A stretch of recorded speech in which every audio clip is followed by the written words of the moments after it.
has a chance to write his name in Huddersfield Town legend. And he takes that chance!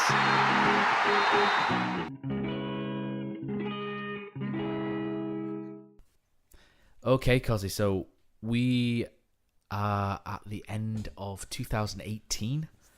It's wonderful time of the year. It's been a bit of a up and down year for Huddersfield Town fans. We stayed in the Premier League by the skin of our teeth. People are saying we didn't even need to take it to the last game. We didn't even finish fourth bottom. I know. We got an extra £1 million or something, didn't we? We stayed in the Premier League. We didn't score a lot of goals on the negative side. So between us, we've had a little bit of a gathering, haven't we? So we've decided on our best moments of 2018, our worst moments, the best away day and why, and then if one of us could have had a magic wand and changed anything from the year, what would it have been? And also our player of the year as well, Kosi. So you're going to struggle to keep me on topic here, mate, because I've so many moments and half of it's not about the pitch, really. Just the stories. So we'll start on a high. The best moments of 2018 as a Huddersfield Town fan. I've got a few. Neil's sent in his. Unfortunately, Neil can't be with us. Let's do Lowe's first, Matt. That's a peak ending, mate. Okay, we'll go with our worst. So let's talk about the worst moments then of 2018. I've got some which were a bit of a pain. So for me, at the start of the year, I remember going to Stoke away in January, a miserable, dark, rainy day in Stoke.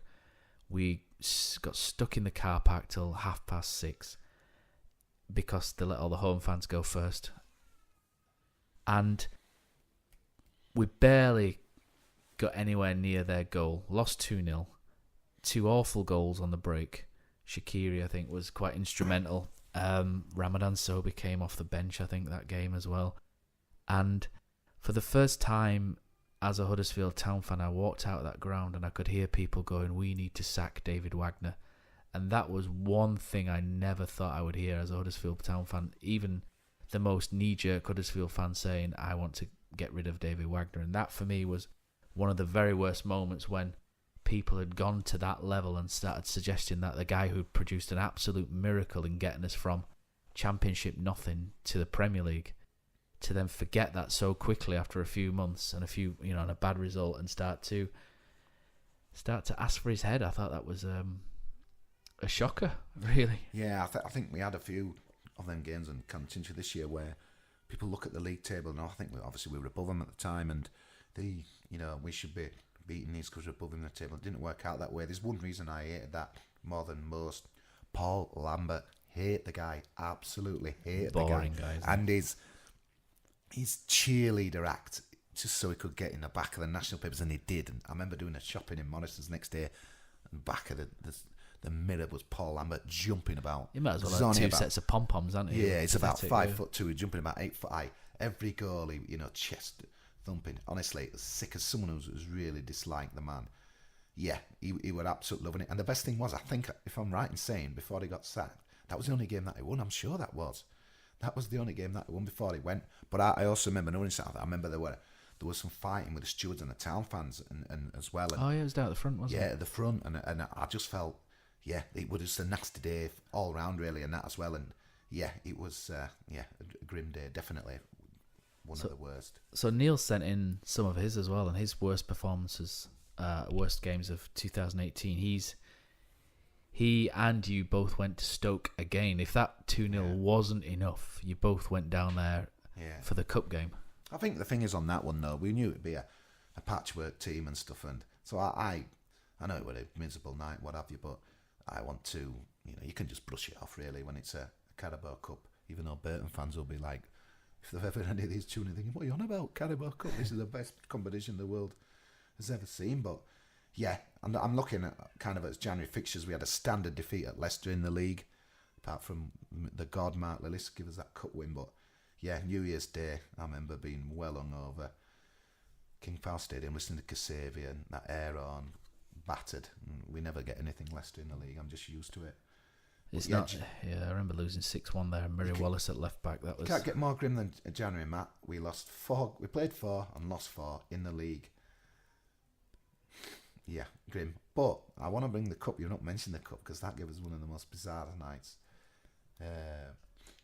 And I suppose, are we talking about any more kind of grim moments in Go the for season? it, yeah. And that as well, God. I hate being negative. But I think you mentioned the Swansea game, and that was a strange one to me, mate. Yeah, because, that's on my list. yeah, here, because like it's exactly what you said, really. I think we knew it was a big game to win. We wanted to get revenge. What happened early in the season?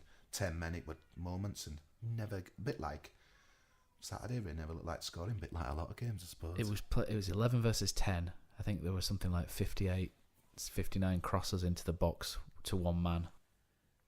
And then we hit Alfie Mawson with about 50 of them, and it was one of the most frustrating games I think I've seen. And another one which makes my little thing is Aaron Moy's injury recently. He's one of the hearing he was going to be out for 2 months when you know how pivotal Aaron Moy is. That was, it's not what happened on the pitch. It was the news off of the pitch that he's going to miss till February, and I thought that was a real sort of big moment. Bad My moment. birthday, Saturday, 31st of March. I thought, let's have a weekend away in Newcastle. Name dropping, went with Gailey, Yorkshire coach. Big Friday night, plenty to drink on the tune. Come on, town, give me a birthday present. I've had a great night. Hungover Saturday, back on the beer. You know what? I think my attitude with Rafa Benitez is well known on this pod, but there was absolutely Spanish Pulis, I called him. gutted, mate, that day. And even more gutted, and we talked about it last week, but the Kachunga assault. Oh, by Kennedy. Do you know? And then he scored that brilliant goal, and it would double. And I didn't care. You can drink, and people say it doesn't affect you. It ruined the Saturday night. It ruined my birthday, that, mate. And we would die at that game, though. It felt at the time that was such a big moment that part of me did wonder, because we'd lost to Palace the week before. Are we going here? Because we haven't won for a while. But yeah. So we've done most of the 20. This season, obviously, we've got all the pods and the back issues, and people can listen to everyone, on every game this season. But for me, the negatives last season. I think one of the podcasts you probably don't want to listen to, as well as our thing from Saturday, was After Watford Away, which is one Neil sent through, where we hit the crossbar a couple of times, dominated the first little bit, and then conceded some of the most pathetic goals, and then looked absolutely desperate. I was out of the ground at 25-5. I wouldn't mind admitting that. With many others, mate. Yeah, we would die of that for this calendar year's season. Yeah, that will definitely one there. So let's turn it on to positives. There'll be everyone switching off. Come on, positives. Right. So, for me, one of my best moments. I've got quite a few actually. I had my little boy was born in March, which meant that a game 2 weeks later I had to watch on TV.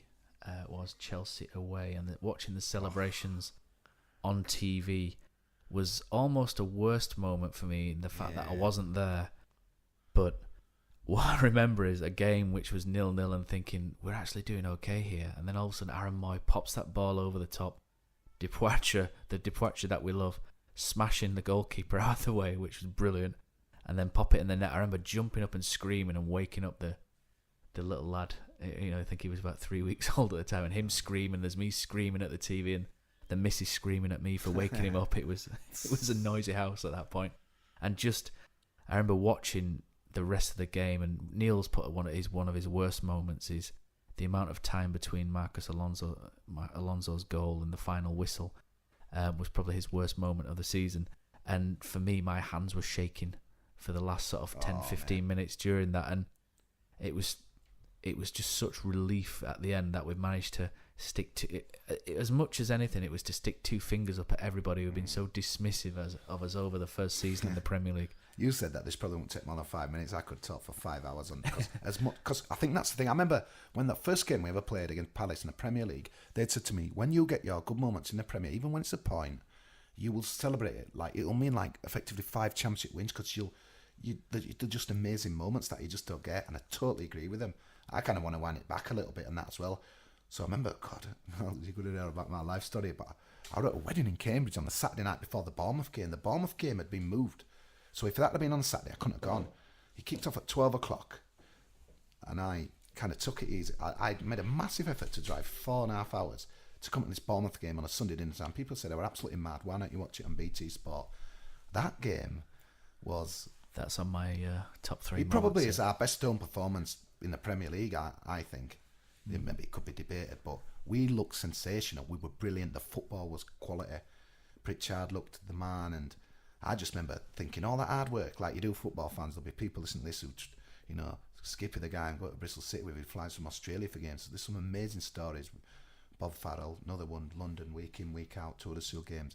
When you make that effort, when you come all that miles, when you could easily sack it off, and you get rewarded like that, you come out. I remember walking out back on St Andrews with a big smile, thinking, it's like the football gods who were with me that day were brilliant, and it kicked us on because the week after we won at West Brom, albeit they were dreadful, but we did what we needed to do, and them 6 points were really big in the end, weren't they? That's the only game this season where we scored more than 2 goals in a game. So, and the Crystal Palace fans you've mentioned are probably right, and you do remember those because, you know, I've been able to pluck that stat out without really checking. Yeah, you don't need to. And so I don't really need to check that. So 14th of April, Matt, 2018. About 7 minutes to 5. This is the Huddersfield Town 0, Watford 0.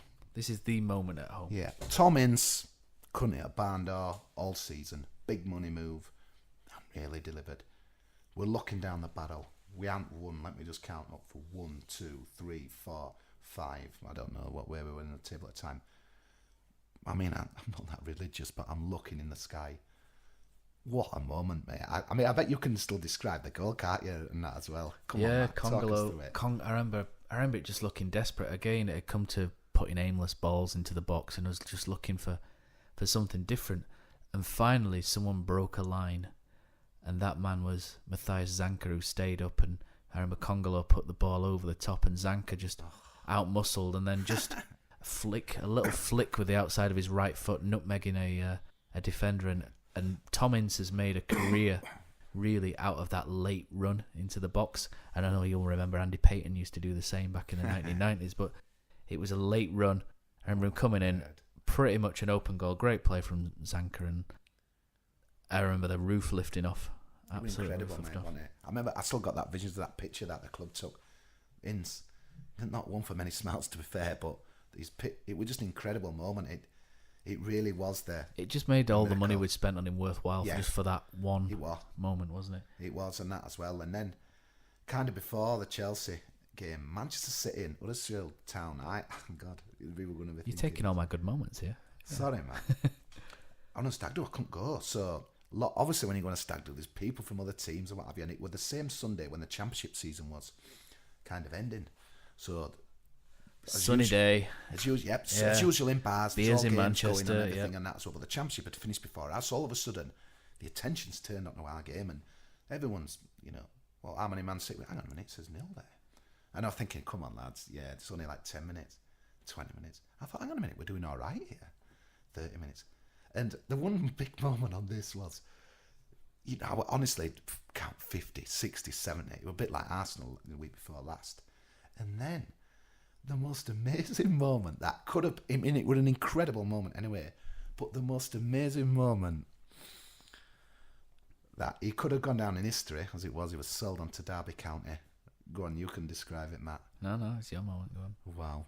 He was clean through, on goal. Scotty Malone. He said it was, I'm just thinking, because I went and stag do, you've had a drink. Hang on a minute. Scott Malone is clean through at the Etihad Stadium to score a goal, and Huddersfield could beat Man City. What were we, like 25-1 or something like that? We can stay in this division. Is this really happening? And as usual with Town, he didn't score, but it was an incredible moment.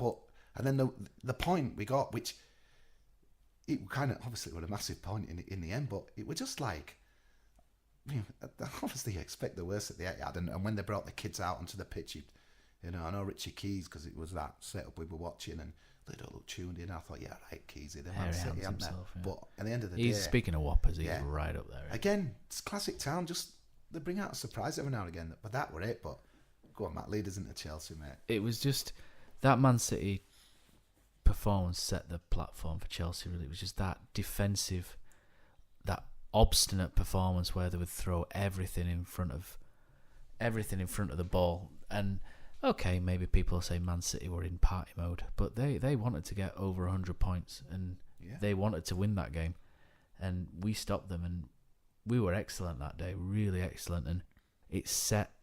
And if you'd have said to me at the start of the season, right, Matt, to stay up, you're going to need a couple of points from Man City, who are going for 100 points this season, Chelsea away, who need to win to get into the Champions League, and then Arsene Wenger's last game on the last game of the season. What are your chances? You just go, nah, no way, we're done. And not only did we stop Man City from winning their last home game, I think was it their last home game that day? We stopped them winning, and then we went to Stamford Bridge. Conte, okay, there was a little bit of a... Maybe that fell nicely because, if we'd have played them a few months earlier, they were quite rampant, whereas they were a little bit annoyed with them, and there seemed to be a little bit of friction, but they still needed to win to go into the top four. And they threw everything at us earlier on. I remember Morata going around the goalkeeper at one point and, not managing to convert. And then the moment of the game was where that corner came in, and Depoitre, apart from Depoitre's goal, that is, and the celebrations in front of the town fans, which were outstanding, but the moment of the game for me was the corner comes in, the header, Depoitre blocks it, and it comes back out again, it comes back in. There's Pritchard throwing himself in front, little Pritchard, 5 foot whatever, 5 foot nothing. He's throwing himself in front of Rudiger and all these big centre backs, to keep that ball out, everything on the line. And then the ball comes back in, Christensen, and you can just see the ball going in the corner, and you can just see me starting to swear, as the ball arcing in, and then the big hand from the Danish international tips it onto the post, and Depoitre blocks it again. And it was the moment of the season. You've just hearing about me since you stole my thunder. It was absolutely incredible. I mean, in the ground, we just looked at it. Did that really happen? I remember back to work next day, and that there were people that a guy said to me, says, "Mate, I'm not an Huddersfield fan. I'm not a big football fan, but I watched it because I know it meant something to you." And we were all watching it, and we were they were blowing the ball out. Once that save, they were just transfixed with it, and there were other people saying, "Kosi, I don't know you. Are you still there? You're in hospital?" And it's that save was sensational. Honestly, that to me, I know the Potter and the incredible moment, because going back to that, I just remember the ball over the top, thinking, I thought maybe you thought he were going to blow, didn't you? Maybe. As well? Oh, he slipped here. Hang on a minute. He's gonna. And when he lifted it, I thought, that moment you don't always get it for town. It's going in here. This is going in. So my instant reaction is like, I look at linesman, his flag's down. We've scored. And we went absolutely wild. There were so many videos that did the rounds. I'll never forget. I think it was a Japanese guy who was tweeting, but it's like he filmed us celebrating. The place went wild. There were smoke bombs and everything. But yeah, and the great moment was what did they add on that? It's 6 minutes at the end or something. It was quite a lot, yeah. Yeah, because there were kind of a lot of stoppages. But that moment, I think where Moy had the ball, on it with Depoitre might have been, and he got brought down. Scott Malone made his greatest contribution to Huddersfield Town. It was him that got into a good area. He threw himself a little bit, but won the free kick, and that then took all the pressure off. And then I knew this, because that's another thing that the stadium scoreboard, for some reason we get to tell the time of some 90 minutes and then it stops, we don't. Yeah. But I knew that was it, and you knew we'd stayed up, and it was incredible, wasn't it? Because just going back a little bit, kind of rewinding it, I remember Southampton versus Everton on that Saturday night before we'd played Manchester City and Everton. Southampton battered him, but Everton got a late winner, and that seemed absolutely massive at the time. I was celebrating like we'd stayed up. But then they went to Swansea on that Tuesday night, and that obviously kept Southampton up. Mark Hughes on the pitch, fist pumping. I remember that thinking we were good, because obviously we want to draw a Swansea win. Because I think Southampton and Man City on the last game. So if I felt that if Southampton stayed below us going into that last game, they were never going to overtake us. No, but they did, They were brilliant. But they did, and yeah, that Everton one was massive. I remember watching it because I think Southampton were winning that game, and then there was 2 late goals maybe, and it was a terrible deflect. It was unlucky. I know we always gone about being unlucky, but they were really unlucky. Yeah, they were really zooming it on their end, and they were devastated. But other moments, like, I mean, even recently, he got Town Instagrammed it today. But again, the Mounier thing in the stand with his Santa hat on, video, amazing, brilliant, absolute brilliant. This is a guy, and scored a goal all season. He's not there. He's I there love that supporting guy. his team. He's there in London supporting his team. Tells you everything about the man. You can't. Mounier and the fire truck's one of the best as well. I think Mounier he's great value. I know he's there to score goals, and people will argue that, but he's great value. Chelsea, Johnny Ogg shirt off on the adverts, the crowd chanting, doing his song. He's there. He's everywhere. I remember that video going viral. I just remember, not swearing him, but someone put a tweet. I just said Jonathan effing Ogg, ladies and gentlemen, and it just went viral. Did that? I mean, I just thought that is the man. I mean, he's even kicked on this year. He's just bionic man in here. But yeah, that Chelsea, incredible though, and a lot were made want to have our celebrations and stuff, but people don't get it. This snobbery in football. For us to stay up, mate, getting draws at Chelsea and Man City. Shut up.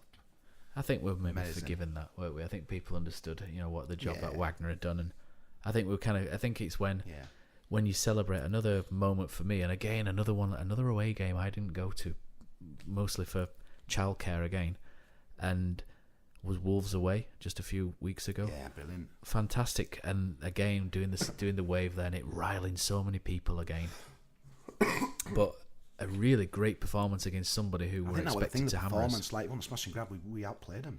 We were great. Absolutely fantastic. And the key for us always is scoring first, and that's what we did at Wolves. We scored early, we scored first, we controlled the game, and then finished them off. It was really clinical from us. We toyed with them, we played with them, and then just finally finished them off. It was like a big cat with a mouse. I'll tell you what I think was big in the season, but people might scoff at it. But Birmingham Huddersfield, anyone who went to that game knows that it's probably one of the coldest nights there's ever been at a football match in the history. And I remember saying to someone, look, to be honest, I don't want it extra time. Just someone win. I can't stick in on 30. It were unbelievable. I still look at my pictures, like kind of steamed up glasses and everything. But we took it away from them in extra time.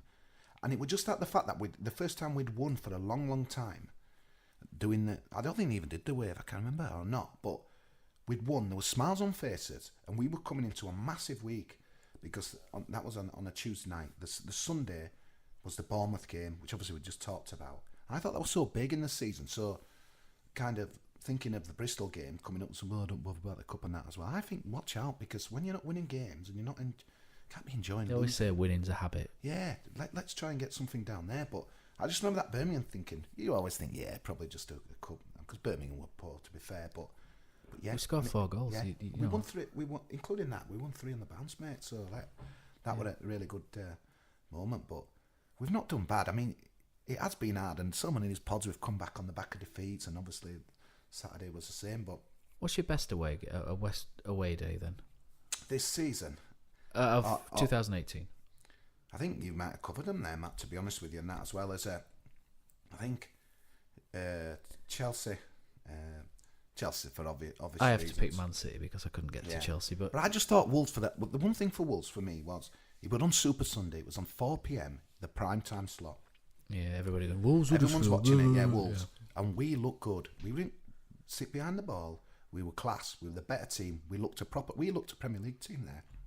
That's why it's so galling that in the 4 games after, it's not kind of panned out as we wanted. But yeah, performance-wise, away day.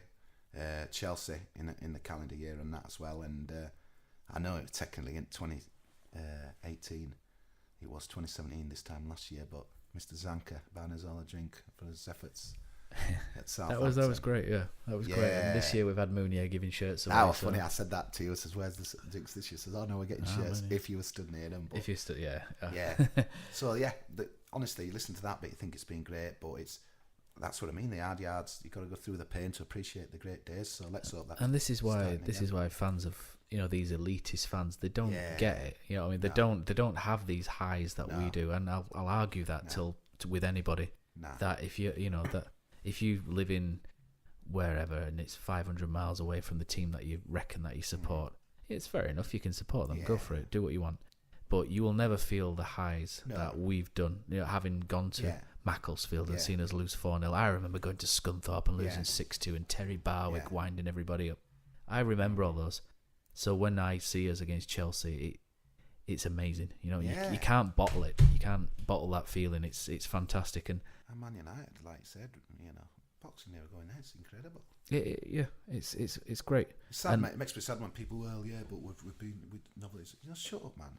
It really did surprise me. You know, the Man United home game in the cup where the ground was, we didn't have anyone there. Was it 14,000? 14, 15. And we were in all the excuses in the book and what have you. And you know, I was there. it's like people are kind of.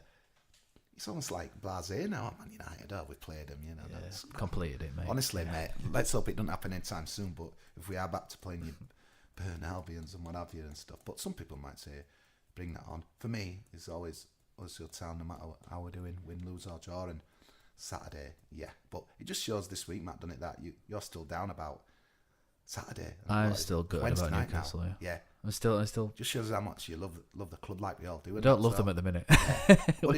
But yeah, I know. Some people might say football's too much of life, but if that kind of brushed off and then like kind of okay, obviously Wagner can't behave like that, but I just question if it's still worth doing it. But it still matters. It matters to us all, and yeah, I'm just looking forward to Saturday. We're good at what we do, dusting ourselves down and going again. So if you had you don't look much like him. You've got a few scars here and there, glasses, but to refer to you as Harry Potter would be a bit wide of the mark, I think. But if you did have a magic wand, Kosi, would you have changed anything this year from 2018? Huddersfield Town, I think the obvious thing, hindsight's a wonderful thing, is, yeah, I suppose the recruitment, but I suppose how can you say that? Well, I suppose you can with it, obviously with the wingers, but no one could have predicted the fall from grace of Mounier. If I'd have told you in August that Poitras even, yeah. them two went and scored a goal, it's December, when will it be Saturday, December the 22nd, is it? Something, it's just incredible, but no, I tell you what I would change, mate. Our music at the stadium. God, I bet it. Have they stopped playing the Heffley song? No, it's still there, and they still plays. Honestly, there's still the same old songs. Yeah, let's keep it light-hearted. Yeah, the one thing I'll change is get some good music on, man. Same old records. They've still been there when we were in Leeds Road, some of them.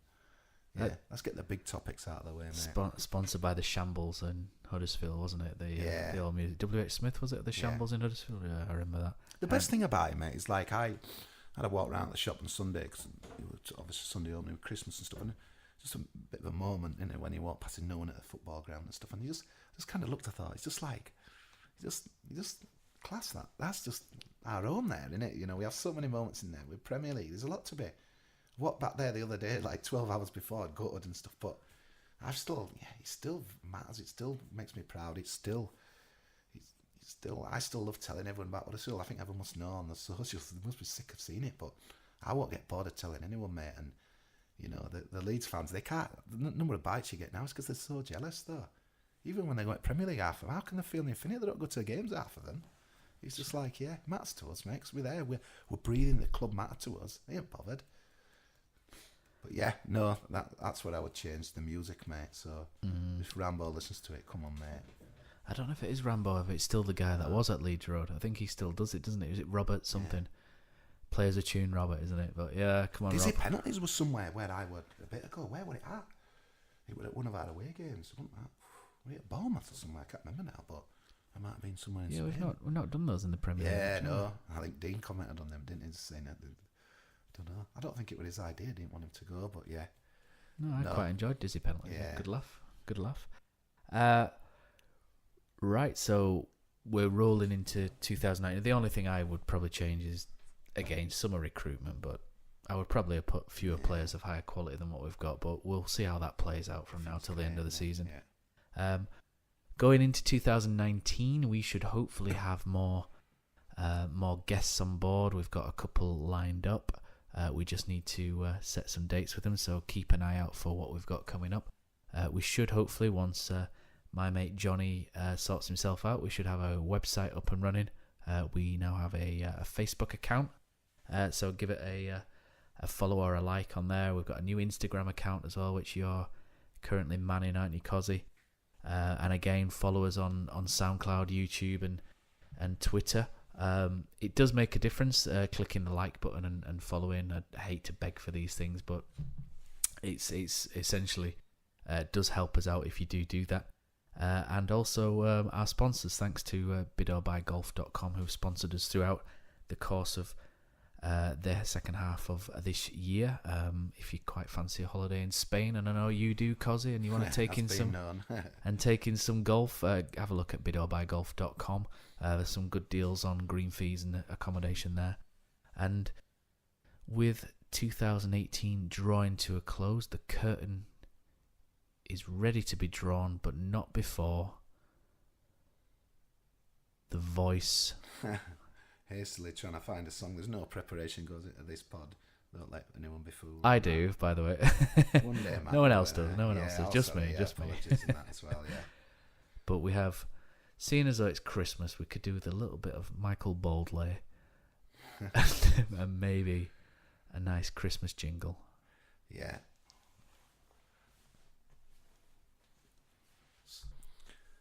Last Christmas, Zanka bought us a drink, but the very next day we gave it away. This year, to save me from tears, Mooney Egg bought us shirts. That's it. Merry Christmas, Happy New Year. Keep supporting the pod. Have a great Christmas.